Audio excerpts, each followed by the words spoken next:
ராமானுஜம் என்ற ஒப்பற்ற கலைஞன் அவர் போட்ட பல படங்களில் நிறைய இந்த மாதிரி எல்லாம் வரும். அது மாதிரி இந்த சொற்கள் வார்த்தைகளும் குறியீடுகளும் வண்ணங்கள் மூலமாக பணிக்கிறத அது ஒரு பெரிய இதாக ஆரம்பித்தார். அவர் கடைசி வரைக்கும் அவர் அதுதான் பண்ணிக்கிட்டு இருந்தார். பணிக்கர் காலத்தில் அவருடைய சிஸ்டர் முறை ஆரம்பங்க டாக்டர் கேசி பத்மாவதின்னு, இவர் கேசிஎஸ் பணிக்கர், சங்கர பணிக்கர். அவங்க கேசி பத்மாவதின்னு அவங்க என்னுடைய ரூமுக்கு எதிரில் இருந்தாங்க. அந்த அம்மாவுடைய ஹஸ்பண்டு தான் உலக புகழ்பெற்ற கலை இலக்கிய விமர்சகர் எம் கோவிந்தன். அவர் என்னுடைய நெருங்கிய நண்பர் ஆனார். அவர் மூலமாக தான் பணிக்கர் எனக்கு ஃப்ரெண்டாகி என்னை வகுப்புலேயே சேர்த்துக்கிட்டது. இது என்னுடைய கதை. இதுக்கு அவசியம் இல்லை.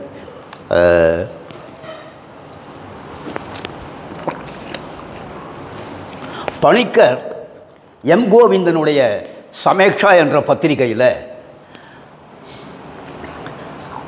Art, modern art, nothing else அப்படின்னு ஒரு கட்டுரை, modern art nothing at all அப்படின்னு ஒரு கட்டுரை, மாடர்ன் ஆர்ட் இண்டியனைஸ்ட் அப்படின்னு ஒரு கட்டுரை. இந்த கட்டுரை எல்லாம் ரொம்ப முக்கியமான கட்டுரை.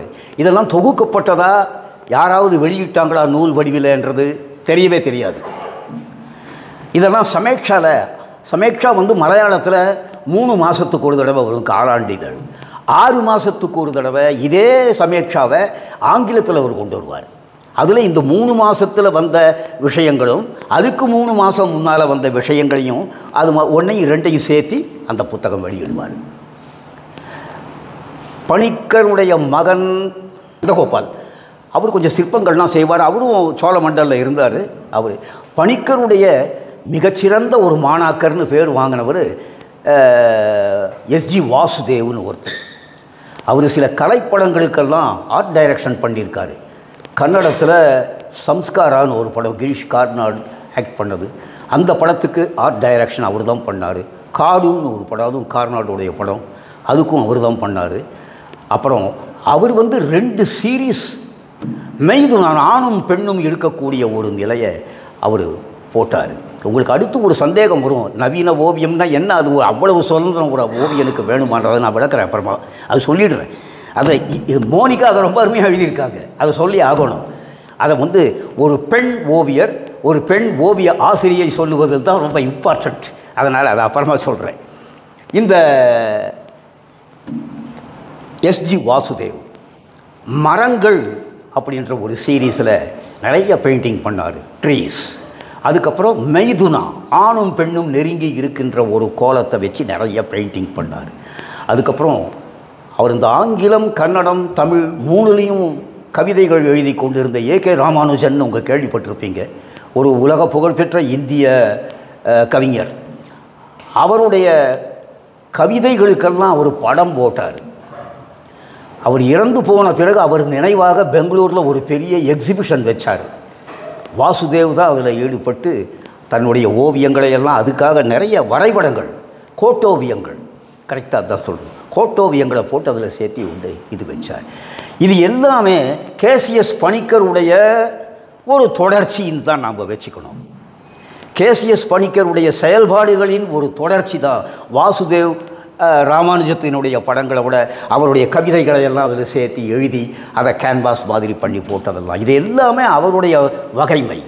த school of KCS Panicker, rather to say it is school of Madras. இதுதான் சென்னையினுடைய வகைமை. இப்படி ஒரு சிம்பலையும், இப்படி ஒரு வண்ணத் தேர்வையும், இப்படிப்பட்ட ஒரு கோடுகளையும் விளக்கங்களையும் வெளிப்பாடுகளையும் கொண்டு வந்தது பணிக்கர் உருவாக்கிய சென்னை வகைமை, மெட்ராஸ் ஸ்கூல். இது ஓவியத்தை பொறுத்த வரைக்கும். சிற்பங்கள்னு எடுத்துக்கிட்டோம்னாக்கா ராய் சௌதரிக்கே ஃப்ரெஞ்சு கலைஞர் அகஸ்ட் ரோதனுடைய பாதிப்பு இருக்கும். ராய் சௌதரியினுடைய சிஷ்யர் சர்வரி ராய் சௌதரின்னு, அவரை நான் ஒரு பேட்டி கண்டேன். அவருடைய எக்ஸிபிஷன் மேக்ஸ் முல்லர் பவனில் வச்சாங்க.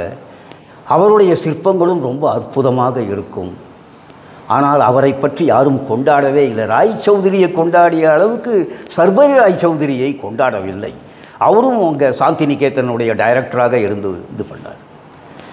அதுக்கப்புறம் பணிக்கருக்கு அப்புறம் இந்த ஓவியத்தில் சொல்ல வேண்டியது என்னென்ன, நான் வாசுதேவை பற்றி சொல்லும்போது ஆணும் பெண்ணும் இணைந்த மைதுனா அப்படின்னு த கப்புள்ஸ். இது ஆண் ஓவியர்கள் அதிகமாக சித்தரித்திருக்கிறார்கள். பெண்களின் நிர்வாணத்தை ஆண்கள் தான் அதிகமாக சித்தரித்திருக்கிறார்கள். 14வது நூற்றாண்டு 13வது நூற்றாண்டில் இருந்து அங்கே வந்த சுதந்திரம், வெள்ளைக்காரன் இங்கே வந்த உடனே இவனுக்கு அந்த சுதந்திரம் கிடைச்சது. வெள்ளைக்காரன் வந்ததால் சில சுதந்திர போக்குகளை கலைஞர்கள் கையாண்டார்கள். அதில் இது ஒன்று வகையில் சேர்த்தி பெண் ஓவியர்கள் ஓவியம் தீட்ட ஆரம்பித்தார்கள். ஆனால் அவர்கள் தயங்கினார்கள். அவளை இதை செய்யலை. ஆண் ஓவியர்கள் இதை செஞ்சாங்க. அவங்களுடைய ஒரு உள்ள கிடக்கையா இது? ஆண்களின் போக்கு தான் இப்படி இருக்குமா? வெளிநாடுகளில் செய்தான்றதை நம்ம எல்லாமே நாம் செய்யணும்னு இல்லை. ஏன் இதை செய்தார்கள்? செய்ய மறுத்தார்கள். பெண் ஓவியர்கள் ஓவியத்தில் கையெழுத்து கூட போடலை. ஓவியம் செஞ்சாங்க. அவங்க ஹஸ்பண்டு இல்லைன்னாக்கா ஃபாதர், அவங்க அங்கிள் யாராவது போட்டு அவங்க பேரில் ஓவியங்கள் டிஸ்பிளே ஆகிட்டு இருந்தது ஒரு காலகட்டத்தில். இதுக்கு காரணம் சில பின்புலங்கள் இருந்ததுன்னாச்சு. அப்படியெல்லாம் இருக்கிற காலத்தில் நம்ம இந்தியாவில் அமிர்தா ஷர்கில் அப்படின்ற ஓவியர், அவங்கள பற்றி சொல்லலாம். அமிர்தா ஷர்கில் ஒரு ஹங்கேரியருக்கும் இந்தியருக்கும் பிறந்தவர். இந்தியர் ஒரு புகைப்பட நிபுணர், ஹங்கேரிய கலைஞர். 2 பேர்த்துக்கும் பிறந்தவங்க. அப்பா அம்மா அப்பப்போ சண்டை போட்டுக்குவாங்க. அதையும் தன் கண்ணார பார்த்து வளர்ந்தவங்க. ஒரு ஓவிய பள்ளியில் சேர்ந்து ஃப்ரான்ஸில் படித்தவங்க. இந்தியாவில் கொஞ்ச நாள் இருந்து பெயிண்டிங் பண்ணாங்க, சிம்லாவில் அங்கே இங்கெல்லாம். இவருடைய ஓவியங்களில் வரும்போது செல்ஃப் போர்ட்ரைட் இவங்க தான் நிறையா பண்ணியிருக்காங்க. பெண்கள் நிர்வாணமாக போஸ் கொடுக்க ஆரம்பித்தது எப்போனா இந்த ஆண்களுடைய டாமினேஷனால் தான். ஆண்கள் அதுக்கு காசு கொடுக்குறான், 1 மணி நேரத்துக்கு இவ்வளவு அப்படின்னு. நாங்களும் வரைஞ்சிருக்கோம் அதையெல்லாம். அதான் இந்த இது பண்ணுவாங்க, ஏற்பாடு பண்ணுவார் மாஸ்டர். ஆனால் இதை எக்ஸ்ப்ளாய்டேஷன் அப்படின்றது, அதை எப்படின்னாக்கா அதை எவ்வளவுக்கு அதை ஏதோ ஒரு இதாக பண்ணிக்கிட்டு இவங்க பண்ணிக்கிட்டு இருந்தாங்க. பெண்கள் போஸ் கொடுக்க மறுத்தாங்க. அதை சொல்கிறாங்க. அப்படி இருக்கும்போது அமிர்தா ஷர்கில் தன்னையே நிர்வாண படமாக போட்டிருக்காங்க. செல்ஃப் நியூட் அப்படி பண்ணியிருக்காங்க. யாருமே செய்யலை. இன்றைக்கி பெண்ணியத்தை பற்றி பேசுகிறாங்க, பெண்ணியத்தை பற்றி எழுதுகிறாங்க, பெண்கள் எழுதுகிறாங்க. ஆனால் பெண்ணியத்தை பற்றி எழுதுகிற பெண்ணிய எழுத்தாளர்கள் அமிர்தா ஷர்கிலினுடைய தியாகத்தை யாருமே குறிப்பிட்டதில்லை. நானும் ஒரு 2-3 கட்டுரைகளையும் 2-3 புஸ்தகத்தையும் கூட படித்தேன். ஏன் இந்த அம்மாவை பற்றி ஏன் விட்டுட்டீங்க? இவங்க பண்ணது ஒரு புரட்சியாக தெரியவில்லையா? இது ஒரு தியாகமாக உங்களுக்கு படவில்லையா? அவங்க பண்ணது ஒரு தியாகம்ன்றாங்க மோனிகா. ஸோ அமிர்தா ஷர்கில் ஏராளமான படங்களை போட்டிருக்காங்க. யாரும் வர வேண்டாம், நானே என்னையே போட்டுக்கிறேன்னு சொல்லிட்டு அவங்களே தன்னை செல்ஃப் போர்ட்ரைட்டாகவும் நியூடு பெயிண்டாகவும் தன்னை அவங்களே போட்டிருக்காங்க. அது மாதிரி இன்னும் சில பேர் பண்ணியிருக்காங்க. சிற்பங்களில் மீரா முகர்ஜின்னு அவங்களுடைய சிற்பங்களை நான் பார்த்ததில்லை. பட் இதில் சில சிற்பங்கள் இருக்குது, அவங்கள பற்றி சொல்கிறாங்க. அப்புறம் ஒரு பாகிஸ்தானில் பிறந்த ஒரு பெண் ஓவியரை பற்றி ரொம்ப அற்புதமாக எழுதியிருக்காங்க. குலாம் முகமது ஷேக்கை பற்றி நான் சொல்லிட்டேன். அவருடைய படங்கள்லாம் ஒரு திரைப்படத்தில் கூட ஷாம் பெனகல் யூஸ் பண்ணியிருக்காருன்னு சொன்னேன். ஷேக்குக்கு நிறைய இடர்பாடுகள் வந்தது. அவரை ஓவியம் போட முடியாதபடி நிறைய தடைகள் செய்யப்பட்டன. அது நம்ம நாட்டில் சர்வசாதாரணமாக நிகழ்ந்து கொண்டு இருந்த ஒரு காலகட்டம். அடுத்து நாம் பேசப்போவது எம்எஃப் ஹுசேன். ஹுசேனுக்கு நேர்ந்த கதி இதிலிருந்து கொஞ்சம் கூட வித்தியாசம் இல்லாதது. அவருடைய படங்களெல்லாம் அடித்து நொறுக்கப்பட்டன. ஏன்? ஹிந்து கடவுளர்கள் எல்லாம் அவர் நிர்வாணமாக போட்டுட்டாருன்னு. அவர் ஆரம்பத்திலிருந்தே அப்படி தான் போட்டு வருவார். அவர் ஒன்றும் ரவிவர்மா மாதிரி ஒரு யதார்த்தமான படங்களை போட்டு அப்படியெல்லாம் ஒன்றும் காட்டிடலை. அவருடைய படங்களில் ஒரு கண்ணு இருக்கும், ஒரு வாய் தான் இருக்கும், வேறு எதுவுமே இருக்காது. ஒரு செமி அப்ஸ்ட்ராக்டாக போயிடும். ஆரம்ப காலத்தில் ஹுசேன் வந்து வெறும் கோடுகளை தான் நம்பி இருந்தார். நிறைய போல்டு லைன்ஸ் அதை வச்சுக்கிட்டு தான் அவருடைய ஓவியங்கள் வரும். போக போக இதெல்லாம் 50களில் 1950s ஒரு போடும்போது ஓவியங்கள்லாம் லைன்ஸ் வந்து ரொம்ப போல்டாக இருக்கும். போக போக 60க்கு மேலே என்ன ஆகி போச்சுன்னா அந்த ரொம்ப திடமான லைனை அவர் வெறுக்க ஆரம்பித்தார். ஸோ வண்ணங்களால் அந்த கோடுகளினுடைய அடர்த்தியை குறைக்க ஆரம்பித்தார். The density of his bold lines where கொஞ்சம் கொஞ்சமாக குறைஞ்சி compromised. They were compromised, so to say, by the advancement of the paint he selects. அந்த ஓவியங்களால் அந்த அந்த கோடினுடைய அடர்த்தியை குறைச்சார். ஸோ இந்த அவருடைய வண்ண தேர்வு, வண்ண பூச்சு அது என்ன பண்ணிச்சுன்னா கோடினுடைய கேரக்டரையே எடுத்துக்கிச்சு. அந்த வண்ண பூச்சை நமக்கு கோடினுடைய உணர்வையும் கொடுக்கும்பாடு அவர் அதை கையாள ஆரம்பித்தார். ஹுசேன் வந்து 67 1967 ஒரு 32 படம் வாட்டர் கலரில் பண்ணார், நீர் வண்ணம். அது கம்ப்ளீட் மகாபாரத சீன். அம்பா, கங்கா, அர்ஜுன், பீமா, திருதராஷ்டிரன் இவங்களை எல்லாம் கேரக்டர் பண்ணி அற்புதமான வாட்டர் கலர். இதை வந்து அவர் வந்து ஃப்ரான்ஸில் பாரிஸில் தான் எக்ஸிபிட் பண்ணார். அதுக்கப்புறம் அதை வந்து அரப் கண்ட்ரீஸில் போட்டார். அதுக்கப்புறம் இந்தியாவுக்கு ஒரு தடவை கொண்டு வந்தார். அதுக்கப்புறம் அவருக்கு நேர்ந்த கதி நீங்கள் பேப்பரில் படிச்சிருப்பீங்க. இந்த நாட்டை விட்டே ஓடி போனார். அதுக்கப்புறம் இங்கே சாகக்கூட அவருக்கு உரிமை இல்லை. அவர் செத்ததே வெளிநாட்டில் தான் செத்தார். ஹுசேன் நேரு குடும்பத்துக்கு ரொம்ப வேண்டியவர். காரணம் என்னன்னாக்கா Nehruvian socialism he was attracted to it. நெஹ்ருவினுடைய ஒரு சோஷலிசம் அவருக்கு ரொம்ப பிடிச்சது. அதனால் அவர் அதை ஃபாலோ பண்ணிக்கிட்டு இருந்தார். அந்த குடும்பத்தோடு அவர் ரொம்ப நெருங்கி பழகினார். ஆனால் 74லையோ 75 சரியாக உங்களுக்கு தெரியும், எமர்ஜென்சி டிக்ளேர் பண்ணாங்க இந்திரா காந்தி. எமர்ஜென்சி டிக்ளேர் பண்ண உடனே he hated Indira Gandhi and Nehru family. உடனே என்ன பண்ணாருனாக்கா இந்திரா காந்தியை ஒரு அரக்கி மாதிரி அவரை இது பண்ணி இல்லஸ்ட்ரேட்டட் வீக்லியில் ஒரு பெயிண்டிங் ஒன்று போட்டார். அதுக்கப்புறம் எமர்ஜென்சி போச்சு. லேட்டரான இந்திரா காந்தி வாஸ் அசாசினேட் பண்ண பிறகு என்ன பண்ணாருனாக்கா த டவுன்ஃபால் அப்படின்ற ஒரு கேட்டகரியில் அந்த அம்மாவை சுட்டு இருக்கிற அது ஒரு பெரிய பெயிண்டிங். அந்த பெயிண்டிங்கும் இல்லஸ்ட்ரேட்டட் வீக்லியில் பெயிண்டிங் டிஸ்பிளே ஆச்சு. அதில் வந்து அவர் கவிதை எழுதுகிறாரு. ஹுசேன் வந்து ஆங்கிலத்தில் நல்ல கவிதை எழுதியிருக்காரு.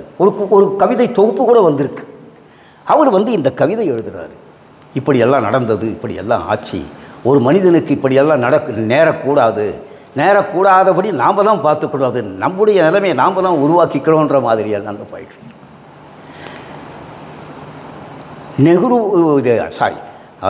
ஹுசேனுடைய பல நேர்காணல்கள் இல்லஸ்ட்ரேட்டட் வீக்லியில் குஷ்வந்த் சிங், பிரீத்திஷ் நந்தி இவங்களுடைய ஆசிரியர் பொறுப்பில் இருக்கும்போது நல்ல இன்டர்வியூலாம் வந்திருக்கு. அவர் ஒரு ஒப்பற்ற டாக்குமெண்ட்ரி ஃபிலிம் ஒன்று எடுத்திருக்காரு. அதை பற்றி மோனிகா கூட குறிப்பிட்டிருக்காங்க. Through the eyes of a painter. ஒரு கலைஞனின் பார்வையில் வழியாக ஒரு ராஜஸ்தானிய கிராமத்தை பார்க்குறாரு. 2-3 கிராமத்தை. அந்த கிராமத்தை பார்க்கும்போது அந்த கிராமத்தின் அடையாளமாக என்ன இருக்கும்? லைட்டே இருக்காது. சின்ன கிராமங்களில் எலக்ட்ரிசிட்டி ஃபெசிலிட்டி இருக்காது. ஸோ லாந்தர் லைட் தான் இருக்கும். ஸோ லாந்தர் light is one of the simples. அடிக்கடி மழை வரும், இல்லைன்னா வெயில் இருக்கும் ராஜஸ்தானில். அதுக்கு என்ன ஒன்று இருக்கும்? கொடை. ஸோ த அம்ப்ரெல்லா, கொடை இஸ் அனதர் சிம்பிள். தென் செருப்பு இல்லாமல் நடக்க முடியாது, பாலைவனம். அதனால் செருப்பு.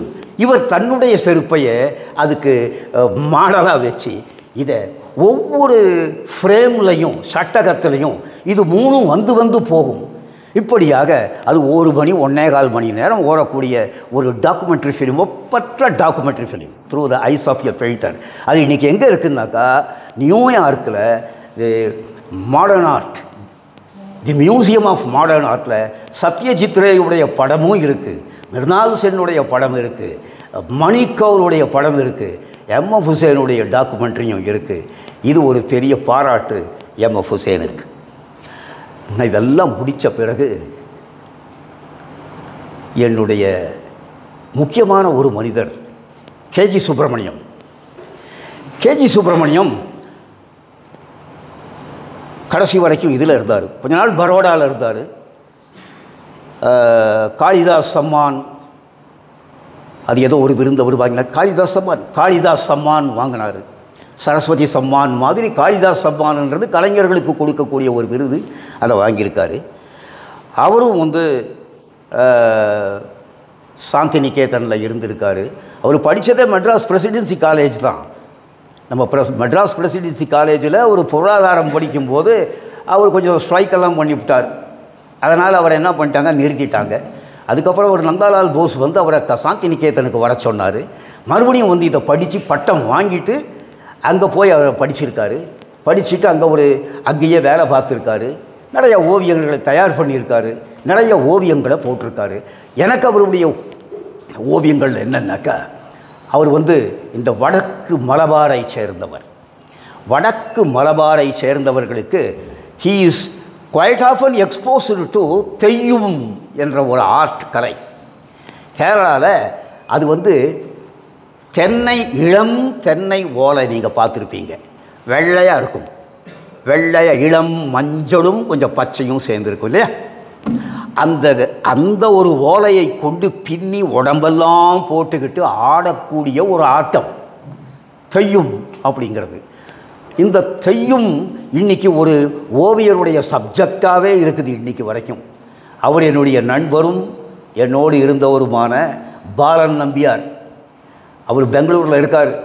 என்னை விட வயசில் பெரியவர். பாலன் நம்பியார் இப்போ தெய்யும் தான் அவருடைய ஓவியங்களுக்கு சப்ஜெக்டாக பண்ணிகிட்டு இருக்காரு. அந்த தெய்யும் வந்து கேஜி சுப்பிரமணியத்தை ரொம்ப பாதித்த ஒரு சப்ஜெக்ட். இந்த தெய்யும் கலைஞர் எப்படி இருப்பார்னா, அந்த தென்னை ஓலைக்கு மத்தியில் மஞ்சளும் சிகப்பும் தான் பெயிண்டிங் பண்ணிக்குவார். தன்னுடைய உடல் முழுக்க மஞ்சளும் சிகப்பும் இருக்கும். கேஜி சுப்பிரமணியத்துடைய 2 புகழ்பெற்ற ஓவியங்கள் இருக்குது. அது இதில் இருக்குது. இந்த புத்தகத்தில் மோனிகா குறிப்பிட்டிருக்காங்க. உள்ள மிர்ரர், ஒரு பெண் தன்னுடைய கண்ணாடியில் தன்னை பார்த்துக்கிறான் முழுசாக. அந்த ஓவியம் அது பிளாக் அண்ட் ஒயிட்டில் தான் இருக்குது. ஆனால் நான் அதை கலரில் பார்த்துருக்கேன். அது என்ன இருக்குன்னாக்கா மஞ்சளும் சிவப்பும் தான் இருக்கும். Dominating colour. அவருடைய அந்த தெய்யுமுடைய பாதிப்பு அவருடைய ஓவியங்கள் அந்த கலரில் இருக்கும்.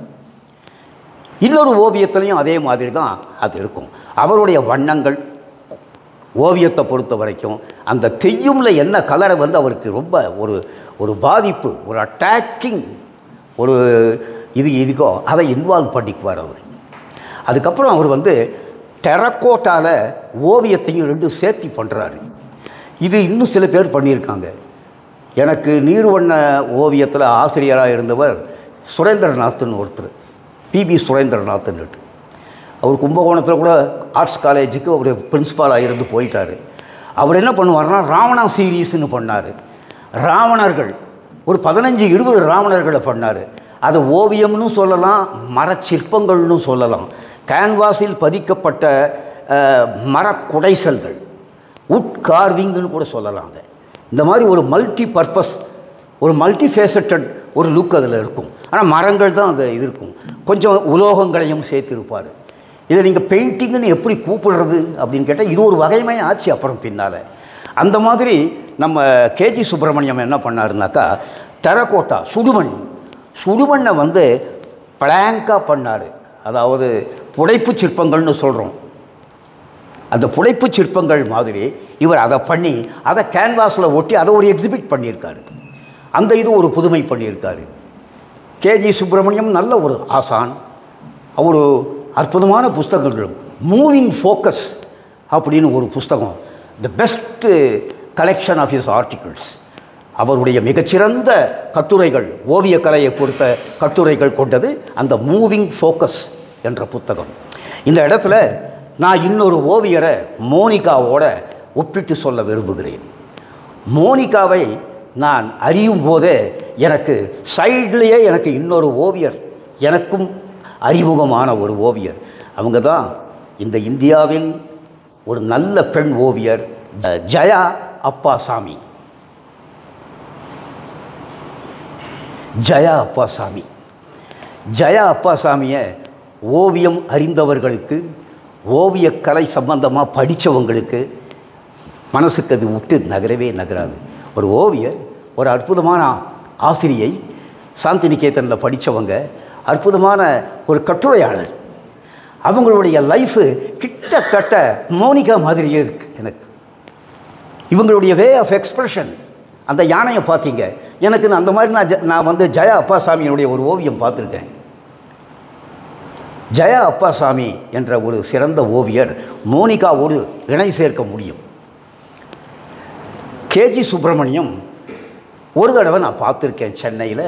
அவருடைய இந்த டெரகோட்டா சம்பந்தமான ஒரு எக்ஸிபிஷன் பண்ணும்போது, கேஜிஎஸ்க்கு அடுத்தபடி நான் சொல்லுகிறேன், இது கடைசியில் சொல்கிறேன், ஆனால் இது வர முதல்லையே சொல்லியிருக்கணும், என்னுடைய ஆயில் பெயிண்ட் ஆசிரியர் சந்தானராஜ்.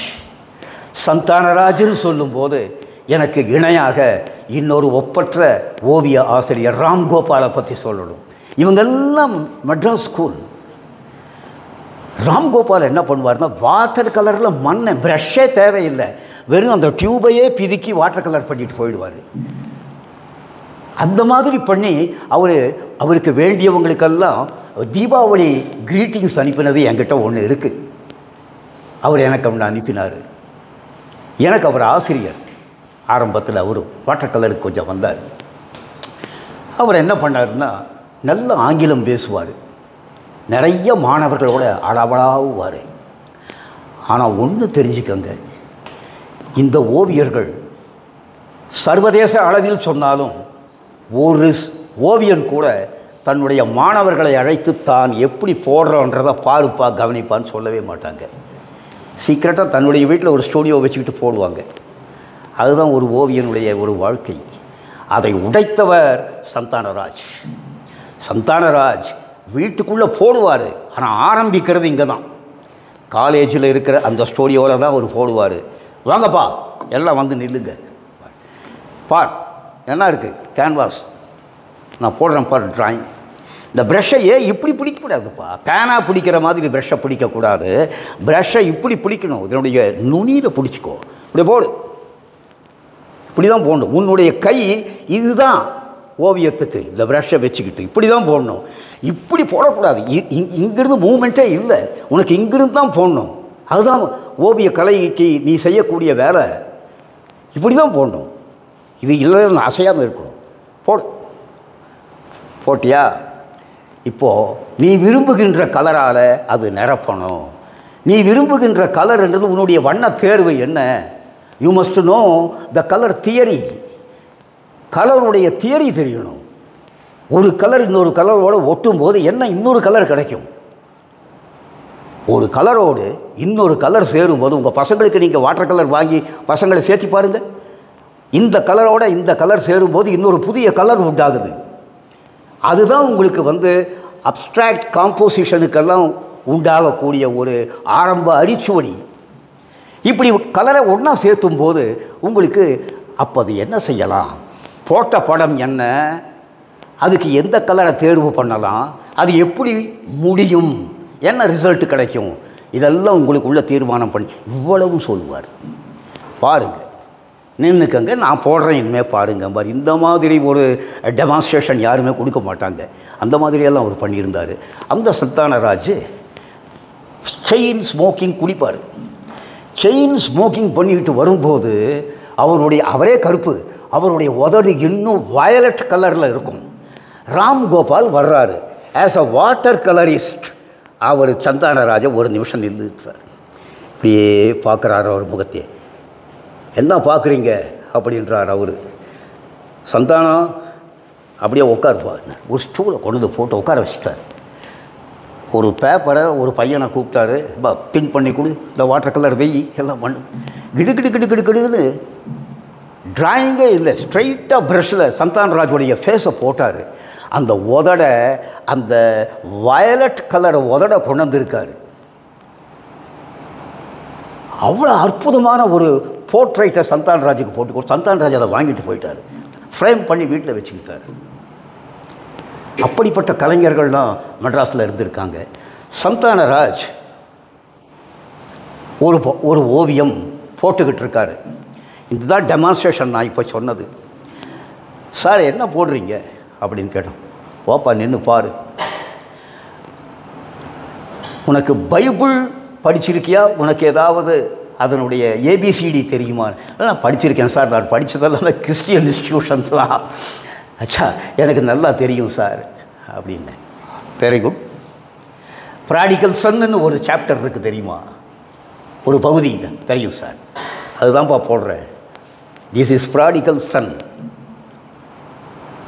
கெட்ட குமாரனுடைய வருகை, ரிட்டர்ன் ஆஃப் ப்ராடிக்கல் சன், கெட்ட குமாரனுடைய வருகை அப்படின்னு அதை சொல்லிவிட்டு அந்த பெயிண்டிங்கு ஒப்பற்ற பெயிண்டிங்.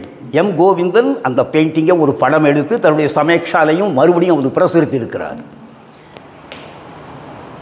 அப்படிப்பட்ட ஓவியர் சந்தானராஜ் ஒரு தடவை டெல்லியில் சந்தானராஜ் பார்லிமெண்ட் ஹவுஸ் கிட்டே இங்கே வந்துக்கிட்டு இருக்காரு. Kamaraj Chennai chief minister. அப்படி வந்துக்கிட்டு இருக்கும்போது யார் அந்த ஆள் பைத்தியக்கார மாதிரி தலையெல்லாம் இப்படி வச்சுக்கிட்டு ஒரு அரைச்சிப்பாக போட்டுக்கிட்டு என்னமோ மாதிரி தள்ளாடிக்கிட்டு, சார் அவர் பெரிய ஓவியர் சார், அவர் பேர் சந்தானராஜ், எந்த ஒரு நம்ம மெட்ராஸ் ஸ்கூல் ஆஃப் ஆர்ட்டில் இருக்கார், அவர் நம்ம என்னை வந்து பார்க்க சொல்லுது. பார்த்த உடனே சார் உட்காருங்க, என்ன ஒரு படம் வேணும், என்ன ஒரு போர்ட்ரைட் படம் வேணும், யாரை போடலான்னு எனக்கு தெரியாது சார், நீங்களே செலக்ட் பண்ணிக்கோங்க, நீங்கள் தான் என்னை போடணும். எப்படி போடுவீங்க சார்? நீங்கள் ஊருக்கு வந்துடுங்க, இங்கே வேண்டாம். ஊருக்கு வந்துட்டிங்கன்னா எனக்கு தினம் ஒரு அரை மணி நேரம் எனக்கு போஸ்ட் கொடுப்பீங்களா? கொடுக்குறப்பா. டெய்லி ½ போஸ்ட் கொடுத்துருக்காரு. அவரை என்ன பண்ணிட்டாரு சார், உங்களுக்கு இதுக்கு மேலே நான் இது பண்ண மாட்டேன்ட்டு இது ரோலிஃப்ளெக்ஸ் கேமரா வச்சுருக்கார். சந்தானராஜ் அருமையான ஃபோட்டோகிராஃபர், அது யாருக்கும் தெரியாது. கடன்ட்டு ஒரு 7-8 போஸில் அவரை படம் எடுத்துட்டார். சார் நீங்கள் போயிட்டு வாங்க, நான் பார்த்துக்கிறேன்ட்டார். 1 மந்தில் ஒரு போர்ட்ரேட் பெரிய படம் கேன்வாஸில் தயார் பண்ணிட்டார். எவ்வளோ பணம் வேணும் அப்படி? பணம் வேண்டாம், நான் கிஃப்ட்டு கொடுக்குறேன். அது ரொம்ப நாள் அந்த ராஜாஜி இது இருக்கும், ராஜாஜி பில்டிங்னு ஒன்று இருக்கும் இந்த வாலாஜா ரோடில். அந்த சில்ட்ரன்ஸ் தியேட்டர்னு ஒன்று இருக்கும், பாலர் கலை அரங்கம், அதுக்கு பக்கத்தில் ராஜாஜி இது இருக்குது. அதில் இருக்குது அந்த படம், சந்தானராஜ் போட்ட ஒரு ஒப்பற்ற காமராஜர் ஓவியம். ஸோ சந்தானராஜ் வந்து அவருக்கு ஒரு செமி அப்ஸ்ட்ராக்ட் பெயிண்டிங் எல்லாம் உண்டு அவர்கிட்ட. பட் நல்ல கலைஞன். அவருடைய கோடுகள் ரொம்ப தீர்க்கமான கோடுகள் அப்படி இருக்கும். ரொம்ப நேரம் பேசிட்டேன்னா வெரி குட். இப்போது மோனிகாவுடைய புத்தகத்தை மையமாக வைத்து இந்த புத்தகத்தை பற்றி நான் எவ்வளவு பாராட்ட வேண்டுமோ அவ்வளவுக்கு நான் பாராட்டிவிட்டேன், மோனிகாவையும் பாராட்டிவிட்டேன் என்று நான் நம்புகிறேன். இது மிகச்சிறந்த புத்தகம், விலையை பார்க்க வேண்டாம், இதை வாங்கியே வச்சுக்கலாம். மிக நல்ல புஸ்தகம். ஓவியக்கலையை அறிய வேண்டும், புரிந்து கொள்ள வேண்டும், பாராட்ட வேண்டும். அண்டர்ஸ்டாண்டிங் அண்ட் அப்ரிசியேஷன் ஆர்ட் அப்படின்னு உண்மையிலேயே நினைக்கிறவங்க இந்த புஸ்தகத்தை கண்டிப்பாக வாங்கிக்கலாம். I am not a promoter, I am not promoting anything, but I am recommending. There is a great difference between recommending and promoting. அது மார்க்கெட்டிங், அது நமக்கு வேண்டாம். Promote I have appreciated it, I have enjoyed this book and I am just recommending it. நீங்கள் வாங்கி படிக்கலாம். So இந்த வாய்ப்பை அளித்ததற்கு இந்த மையத்திற்கு இதை ஒரு வருஷமாக ஒரு திட்டமிட்டு இந்த ஆட்சி இந்த மாதம் அந்த மாதம் அந்த மாதம் இந்த மாதம்னு போய் ஒருத்தர் வந்தால் இன்னொருத்தர் இல்லை, அந்த மாதிரியெல்லாம் போட்டு ஒரு திரளான வாசகர்கள், பார்வையாளர்கள், ஆர்வலர்களை கொண்டு ஒரு கூட்டம் போட்டு வெற்றிகரமாக நடத்திய திரு ஆனந்த் அவர்களுக்கு என்னுடைய, அவர் இல்லைன்னா இது இல்லை. அதே புகழ் திரு சூரியநாராயணன். இந்த இருவரும் இந்த நிகழ்வை மிக வெற்றிகரமாக நடத்தியிருக்கிறார்கள். எனவே இது இப்போ சொன்ன எல்லா புகழினுடைய ஒரு பகுதி அவருக்கும் கிடைக்கும் என்பதை சொல்லிக்கொண்டு எனக்கு வாய்ப்பளித்ததற்கு நன்றி. கோவை வாசகர்களுக்கு மீண்டும் நன்றி. வணக்கம்.